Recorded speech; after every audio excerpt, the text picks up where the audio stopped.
I'm playing on you tonight. Hunt you down, eat you alive. This is Alexander Parra from Old Tech, and today we're going to be starting the snake tutorial. So here's the completed code right here, and as you can see, it's difficult to understand right now, but I assure you, it's not going to be that hard once you get to know it. All right, so let's start by creating a new project. Java project, right? And you're gonna name this snake, and for my case I'll just put tutorial. I already have a regular snake, so it opens up empty project for us. And now what we're gonna do is we're gonna create a new package. And if you've seen my previous tutorial, you'll know that this is very simple. And if you haven't, I'd suggest you go see that. The link is right here, and it'll help you a lot with this. Alright, we're going to create a new class and call this game engine. Okay, this is going to set up our, this is going to be the main logic processor for our game. And what it's going to do is it's going to run the processes so that we can actually play the game. Alright, so we're going to start by making our public static void main string args. Okay, this is gonna run when we first start this, so what we're gonna do now is new Jframe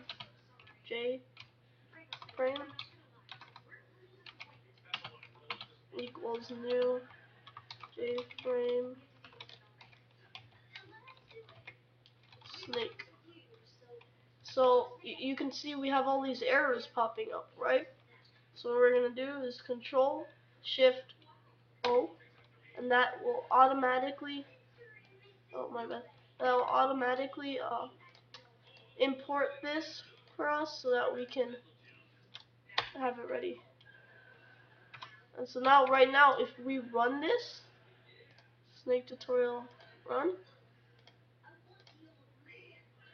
oh, save, and it'll just,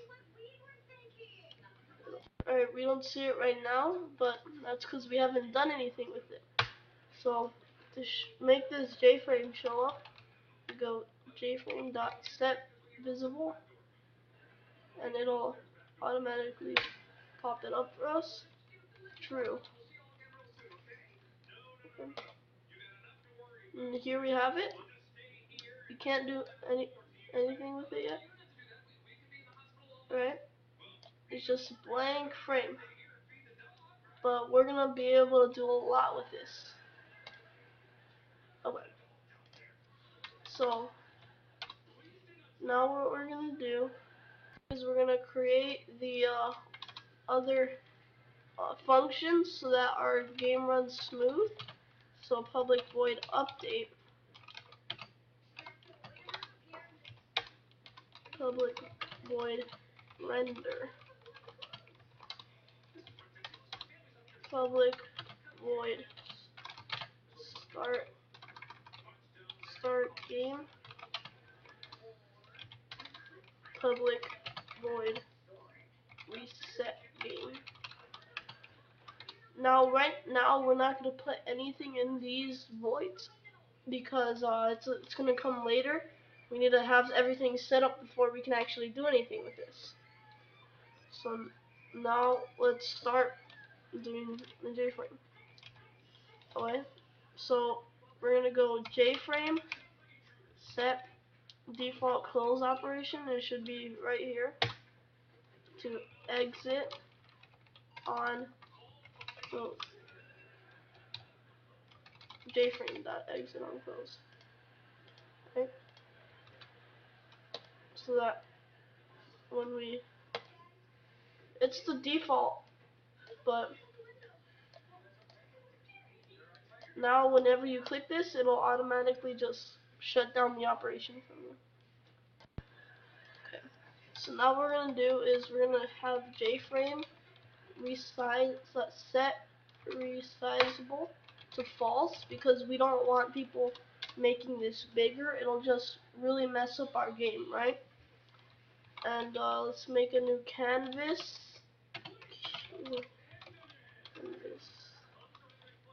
Hold on. You gotta import that. Make sure that always import everything. Alright, now we're gonna set background to color black,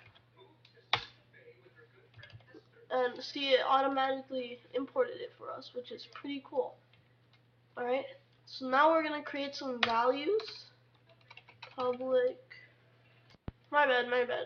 We're gonna do this in a different class, which we're gonna set up right now.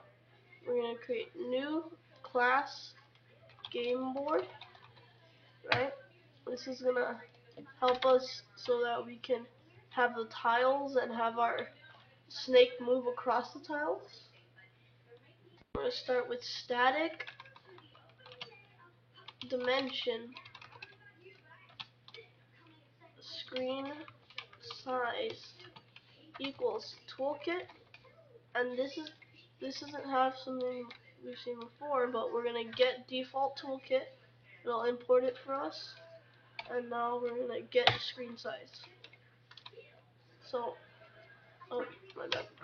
Let me import dimension, static height. My bad. Static double height, right, is equals screen size get height minus 150. This will get us the height for our panels and our tiles. So we're gonna have public and tile size equals 25. Well, let's make this a static int.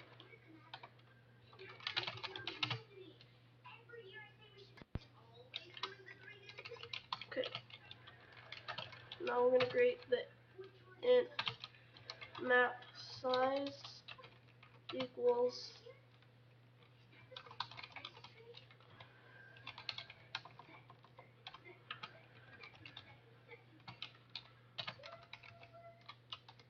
size.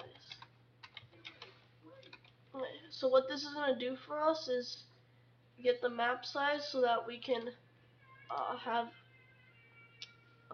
a good map that won't be out of proportion. Alright? And now in our game engine, what we want to do is now c dot set preferred size new dimension, and now we're going to refer to our game board for help. Game board dot map size times game board dot tile size. It's gonna, now we can just copy and paste this. Okay, now we're gonna have to add this to the Jframe.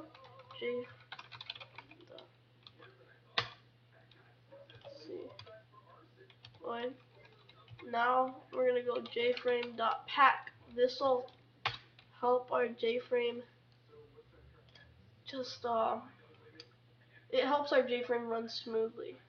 So now when we run this, we'll have this big board to play on. It hasn't done anything yet, but we got it set up, and it's basically what we're done for this lesson. And next we'll start setting up the snake, and we'll do more with the game board. So I hope you guys enjoyed this tutorial. This is Alexander Parra from Old Tech, and I'll see you next time.